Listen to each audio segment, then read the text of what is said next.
জানেন তো, এরকম ঘটনা সিপিএম আমলে মানে বামফ্রন্টের আমলেও ঘটেছিল। আপনারা তার সাক্ষী, যারা পুরনো মানুষ আছেন, নবীনরা হয়তো অনেকটা জানে না।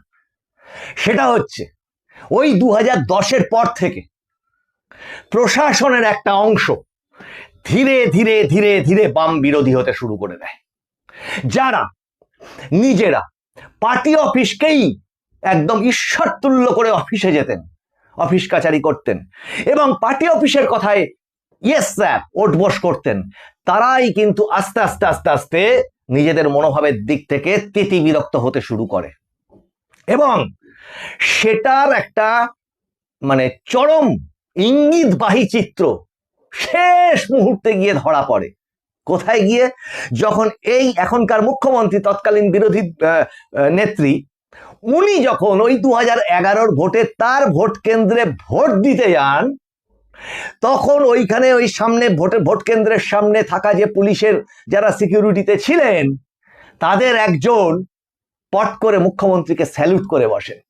ছবিটা এই মুহূর্তে আমি কালেক্ট করতে পারিনি, কিন্তু যারা তৎকালীন সময় তারা মানে বিভিন্ন রকম খবরের কাগজ, আনন্দবাজার, বর্তমানে এই সমস্ত যারা পড়তেন, পরের দিন কাগজে কিন্তু ওই ছবিটা বেরিয়ে প্রশ্ন করা হয়েছিল এটা কিসের ইঙ্গিত। কারণ তখন মুখ্যমন্ত্রী তো তখন তো তিনি বিরোধী দলের নেত্রী, তিনি একটা রাজনৈতিক দলের নেত্রী, সাধারণ মানুষ একটা। তিনি উচ্চপদস্থ কোনো আমলাও নন, পুলিশও নন, মন্ত্রীও নন, কিছুই নন। তখন তাকে পট করে পুলিশ কেন স্যালুট দিয়ে দিল?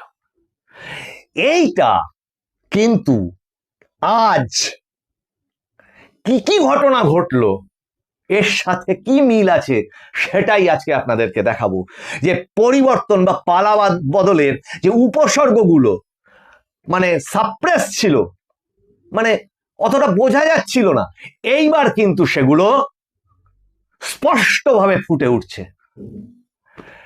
নমস্কার, মানুষের ভাষায় আপনাদের সকলকে স্বাগত। আমি প্রবীর রায়চৌধুরী আপনাদের সাথে।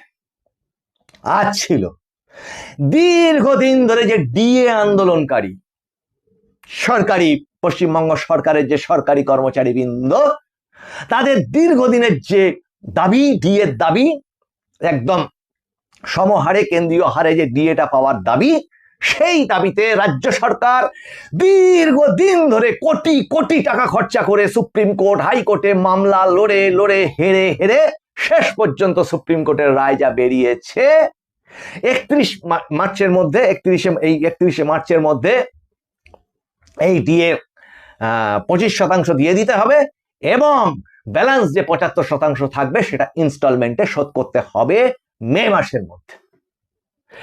এই যে বিষয়টা আছে, এই বিষয়টা হওয়ার পরেও রাজ্য সরকারি কর্মচারীরা তারা সেই ডিএটা পাননি। এই আলোচনা প্রচুর টিভি চ্যানেল ইত্যাদি চ্যানেলে আপনারা দেখেছেন, আমি সেই বিস্তারিত আলোচনায় যাব না। এখন তথ্যটা সবার কাছেই মোটামুটি জানা। কাজে ডিএ আন্দোলনকারীরা ডিএ মামলাটা জেতার পরেও তাদের অধিকারের জায়গাটা বা তাদের প্রাপ্যটা পাননি। তার ফলবশত তারা আজকে এই 13 তারিখে সারা বাংলা ব্যাপী ধর্মঘট ডেকেছিলেন। তাকে আপনারা সরকারি দপ্তরে যাকে বলে পেন ডাউন বা সর্বাত্মক হরতাল যাকে বলে বা বন্ধ যাকে বলে, সেটার ডাক দিয়েছিলেন। এবং আজ সকাল থেকে আপনাদের সঙ্গে এখন যখন এই যে কথাটা বলছি, প্রায় বিকেলের কাছাকাছি বিভিন্ন সরকারি দপ্তর, সেটা স্কুল থেকে, কলেজ থেকে, অন্যান্য প্রতিষ্ঠান থেকে শুরু করে সমস্ত জায়গাতে অভূতপূর্ব সেই হরতালের সাড়া। এটা কিসের ইঙ্গিত? এটাই ইঙ্গিত দেয় যে প্রশাসন এবার শাসকের হাত ছাড়া। এক তো এসআইআর কাণ্ড গেছে, সেই নিয়ে শাসক দলের কথা রাখতে গিয়ে প্রচুর সরকারি আমলা কর্মচারী তারা যেমন অলরেডি সাসপেন্ড হয়েছেন এবং প্রচুর মানে এই ধরনের কর্মচারী, আমলা, বিএলও, এই সমস্ত এই আরো তারা কিন্তু শাস্তির সম্মুখে দাঁড়িয়ে আছে, একদম তার চৌকাঠে দাঁড়িয়ে আছে। সেটা নির্বাচন কমিশনার পরিষ্কার করে বলে দিয়ে গেছেন, বারবার বলে দিয়ে গেছেন যে এখানেই শেষ না, ভোট হয়ে যাওয়ার পরেও শাস্তি হতে পারে, ছাড়া হবে না এবং কেস বাই কেস স্টাডি করে তাদের শাস্তি দেওয়া হবে। এবং সেই সূত্রে আমরা দেখতেই পাচ্ছি নির্বাচন কমিশনের বিভিন্ন রকম বৈঠকে, যখনই সেটা ভার্চুয়াল বৈঠক হোক, সামনাসামনি হোক, বিভিন্ন ধরনের জেলা শাসক, বিডিও এদেরকে নির্বাচন কমিশন সরাসরি প্রশ্ন করছেন এবং ভর্ৎসনা করছেন এবং হুঁশিয়ারিটা জানিয়ে রেখে দিচ্ছেন। এ তো গেল একটা পার্ট। এই যে সর্বাত্মক বন্ধ হওয়া আজকে, এটা একটা ইঙ্গিত দিচ্ছে। আর কি ইঙ্গিত দিচ্ছে?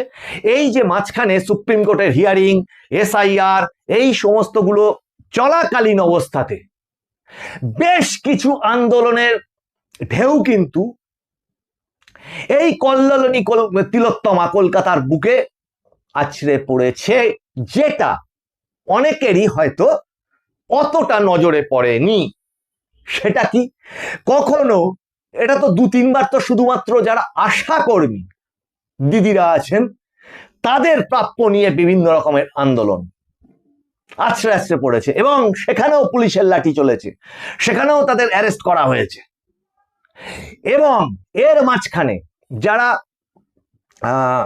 শিক্ষক আছেন, শিক্ষকের যাদের ইন্টারভিউ এখনো বাকি আছে বা প্যানেল হয়ে আছে, এই ধরনের শিক্ষক যারা আছেন, টেট, তারপরে এসএসসি যারা আছেন, এদের আন্দোলন কিন্তু এর মধ্যে আরো 2-3 বার কলকাতার রাস্তায় বিকাশ ভবনের সামনে হলো, যেটা আজকেও শোনা যাচ্ছে আর একটা হওয়ার মতো। এর সাথে কি সবচেয়ে ইম্পর্টেন্ট যেটা লেগেছে আমার কাছে, যে এর মধ্যে দুবার, একবার নন এডেড যাদের কিনা কথা ছিল নাকি তাদের কথা মতো, সেই সংগঠনের কথা মতো এডেড হওয়ার প্রতিশ্রুতি মুখ্যমন্ত্রী দিয়েছিলেন, নন এডেড মাদ্রাসার শিক্ষকরা, প্রচুর সংখ্যালঘু শিক্ষকের আন্দোলন এই গত মাসেই ওই কলকাতার বুকে হয়ে গেছে। আর এই গতকাল মাদ্রাসা শিক্ষকদের আবার আন্দোলন, তাদের চাওয়া পাওয়া নিয়ে, সেটাও কলকাতার বুকে হয়ে গেল, ওই বিকাশ ভবনের সামনেই হয়ে গেল। তার সাথে যোগ দিন আরজিকর নিয়ে এখনো বাঙালি ক্ষোভে ফুঁসছে, প্রত্যেকের বুকে সেই আগুনটা জমা আছে। এবং আজকে বিরোধী দলনেতা শুভেন্দু অধিকারী খুব তাৎপর্যপূর্ণ একটা বক্তব্য সাংবাদিকদের জানিয়েছেন। সেটা হচ্ছে এই যে পরিবর্তন সংকল্প যাত্রাটা সারা বাংলাব্যাপী হলো, একদম সেই উত্তরবঙ্গ থেকে দক্ষিণবঙ্গ পর্যন্ত, চতুর্দিক থেকে। এই পরিবর্তন যাত্রাগুলিতে শুভেন্দু অধিকারীর কথা মতো খুব বেশি, কয়েকটা জায়গায় সামান্য গন্ডগোল হয়েছে, বাধা দেওয়ার চেষ্টা করেছে, ছিটছাট হয়েছে কিছু, কিন্তু সেই পরিমাণে ঝাঁপিয়ে পড়ে সেই যাত্রাটাকেই ভেস্তে দেওয়া, একেবারে তছনছ করে দেওয়া, না, সেটা হয়নি। তাই আমি গতকালকের এপিসোডে এই কথা বলেছিলাম যে যাত্রাটা কিন্তু হলোই হলো। এটা কিসের ইঙ্গিত? এবং সেই ইঙ্গিত দিতে গিয়ে বিরোধী দলের নেতা শুভেন্দু অধিকারী বলেছেন যে পুলিশেরও একটা অংশ বুঝতে পারছে, ঠিক যেটা দিয়ে এই এপিসোডটা শুরু করেছিলাম, যে ইয়েস, এবার এই সরকার পাল্টাতে চলেছে, কাজে তাদের আর তাবেদারি করে কোনো লাভ নেই। আর 2-4 দিন বাকি, হয়তো ভোট ঘোষণা হয়ে যাবে, এমসিসি মানে মডেল কোড অফ কন্ডাক্ট, পুরো প্রশাসনের ক্ষমতা নির্বাচন কমিশনের হাতে। এই পুলিশেরও প্রচুর অভাব অভিযোগ আছে, আমরা নিজেরা চোখে সেটা দেখি। সেই পুলিশেরও অভাব অভিযোগগুলোকে কিন্তু অ্যাড্রেস করা হয় না। প্রচুর ভালো পুলিশ আছে, তাই এখনো সমাজটা কিন্তু চলছে। আর এই পুলিশি ব্যবস্থা কিন্তু আগামী দিনেও থাকবে, কাজে সেই পুলিশদের কিন্তু এই আগামী যে শাসক তাদের সাথে কাজ করতে হবে। যেটা মুখ্যমন্ত্রী বারবার করে হুমকি দিতেন যে কোনো নির্বাচনের আগে নির্বাচন কমিশন আসবে, এবারও দিয়েছেন এই এসআইআর এর সময়, সেই ক্লিপিং আমরা এই আমাদের মানুষের ভাষার এপিসোডে তুলে ধরেছি আপনাদের সামনে। যে কি বক্তব্যের মূলার্থটা কি? সেটা হচ্ছে নির্বাচন কমিশন আসবে, ভোট করবে, চলে যাবে, আগেও কিন্তু আমরা, পরেও কিন্তু আমরা, মানে একটা প্রচ্ছন্ন হুমকি দিয়ে রাখা যে আমাদের বিরুদ্ধে যেন যেতে যেও না, বিরোধী দলের হয়ে যেন কিছু করো না, যা করবে আমার পক্ষে করো। এই যে জায়গাটা, সেটা যেন এবার একটু অন্যরকম, কেন? স্বয়ং বিরোধী দলনেতা যখন এত কনফিডেন্সের সঙ্গে বলছেন, ওনার বলা কথাকে যে আপনাকে বিশ্বাসই করতে হবে না, যদি পরিবর্তন সংকল্প যাত্রাগুলো কমপ্লিট হয়ে থাকে সেটাই তার প্রমাণ যে সেই বাধার সম্মুখীন তারা হয়নি। এবং শুভেন্দু অধিকারী বলছেন যে পুলিশেরও একটা অংশ বুঝতে পারছে যে এবার কিন্তু অন্য শাসক ক্ষমতায় আসছে মে মাসে। এই ইঙ্গিতটা একটা বড় ইঙ্গিত। তার সাথে সামনে রয়েছে তো কেলেঙ্কারির পর কেলেঙ্কারি, মামলার পর মামলায় জর্জরিত হয়ে থাকা, আর সেই যেটা হবে কি হবে না সেটা কোর্ট ঠিক করবে। কিন্তু এখনো পর্যন্ত যেটা ফিক্স আছে ওই সেই 18 তারিখ, 14 তারিখে প্রধানমন্ত্রীর ব্রিগেড, 16 তারিখে এখনো পর্যন্ত যা জানা যাচ্ছে নির্বাচনের দিন ঘোষণা, সেটাতে পশ্চিমবঙ্গের দিন ঘোষণা নাও হতে পারে। সেটা নিয়ে আমরা বিস্তারিত 2-3-4টে এপিসোড করেছি সম্ভাবনাগুলো নিয়ে। আর রয়েছে 18 তারিখ ওই সুপ্রিম কোর্টে ওই সেই সাংঘাতিক, যেখানে মুখ্যমন্ত্রী নিজে অভিযুক্ত, সেই যেখানে সংবিধান নিয়ে প্রশ্ন উঠে গেছে, সংবিধানের বৈধতা নিয়ে প্রশ্ন উঠে গেছে, যে আমাদের এই রাজ্যে আদৌ সংবিধানটা মানা হচ্ছে কিনা সেই নিয়ে প্রশ্ন উঠে গেছে। সেই মামলা ইডি ভার্সাস আইপ্যাক কেস, যেখানে মুখ্যমন্ত্রী নিজে জড়িত হয়ে গেছেন এবং অভিযুক্ত নিজে, অভিযোগগুলো মারাত্মক। এবং ইডি এর মাঝখানে দেখবেন বেশ কিছু জায়গাতে রেড করছে টুকরো টাকরা, তারা ঠিক কি তথ্য খুঁজে বেড়াতে চাইছে। এবং ইডির যে সাপ্লিমেন্টারি বলা উচিত হবে না, অ্যাডজয়েনার এভিডেভিট আর একটা দেওয়ার কথা ছিল, সূত্র মারফত খবর, সেই এভিডেভিট বিস্ফোরক এভিডেভিট হতে চলেছে। এবং যদি মামলাটা ওই 18 তারিখ হিয়ারিং হয় এবং যদি ভোট 16 তারিখে ঘোষণা হয়ে যায়, তাহলে ওই মামলাটা কিন্তু তখন আমাদের রাজ্যে যখন এমসিসি লাগু হয়ে যাচ্ছে তখনকার মামলা হয়ে দাঁড়াবে।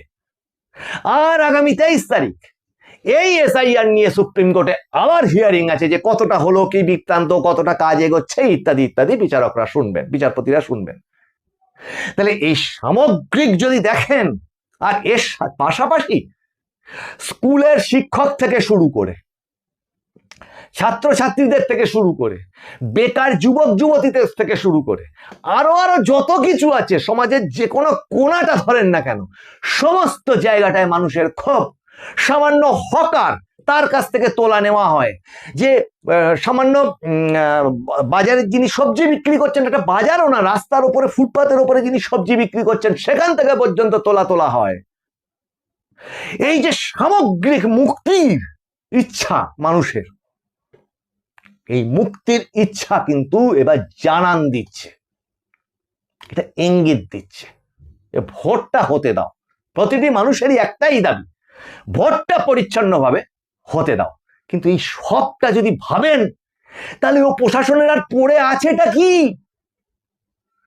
শাসক দলের ভিতরটাতে আর পড়ে আছেটা কি?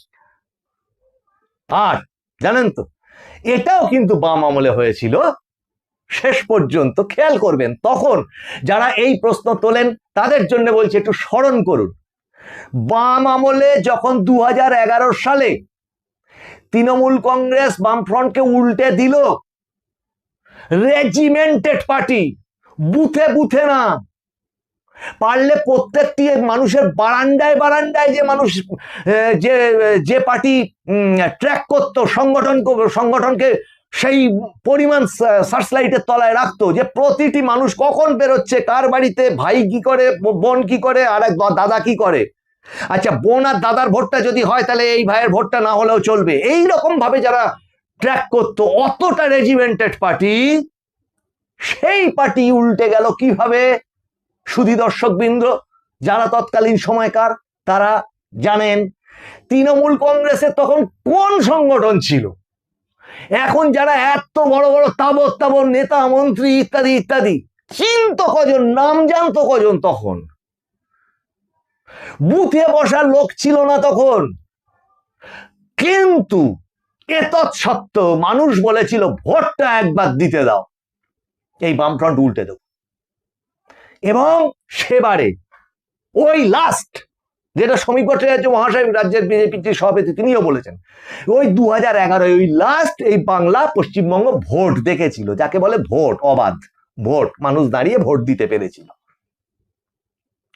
এবার যদি ভোটটা হয়, অনেক পাটিগণিত অনেক কিছু থাকতে পারে, মানুষ কিছু দেখছে না, মানুষ ওই রকম মানসিকতায় পরিণত হয়ে গেছে। আর ভোটের মাঝখানে চলতে থাকা বিভিন্ন রকম ঘটনাবলী তো থাকবেই, সেই ঘটনাবলীর দিকে তো আমরা নজর রাখছি। আপনারা নজর রাখুন মানুষের ভাষার পর্দায়। মানুষের ভাষা সকলের মনের কথা বলে। ভালো লাগলে আপনারা লাইক, শেয়ার, কমেন্ট করুন, সাবস্ক্রাইব করুন, আপনাদের মতামত আপনাদের কমেন্টে লিখে জানান, সেগুলোই আমরা এই এপিসোডে তুলে ধরি। আপনাদের সঙ্গে আবার দেখা হচ্ছে সামনের এপিসোডে। ততক্ষণ পর্যন্ত নমস্কার।